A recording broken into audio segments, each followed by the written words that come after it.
What's up guys, welcome to your 5th PHP tutorial, and in this tutorial I'm going to be teaching you guys how to use the if, else statement.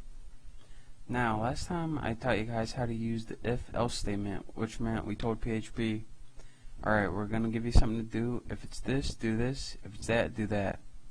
But see, that only gives you a limited number of choices, but what if you want to tell PHP to have some more choices? Well, that's what I'm going to be teaching you guys today.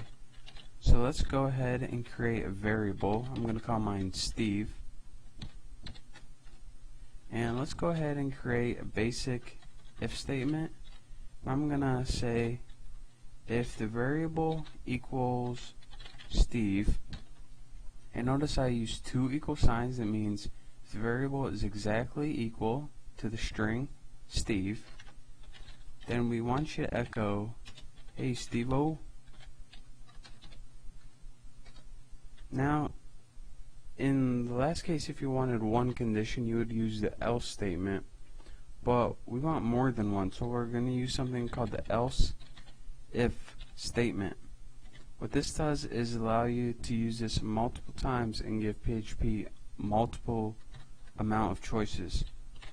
So we're going to say if var, the variable, is exactly equal to Brian, then we want you to echo, hey there, Bri. Now, you can use this else if statement as many times as you want. You can use it just one time, or you can use it 40 times. It doesn't matter.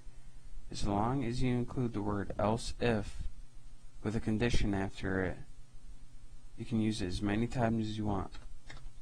Now, our last statement in every statement, we always end the if else statement is of course the else. Now notice that I do not give a condition after it. This is because PHP already knows, alright, if none of these conditions are true, then that's when we want to do the else. So this condition only executes if nothing above it right here can be done.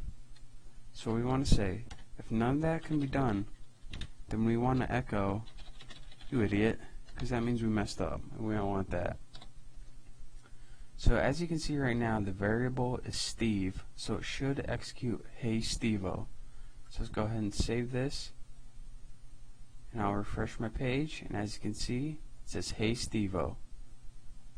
Let's go ahead and change the variable to Brian.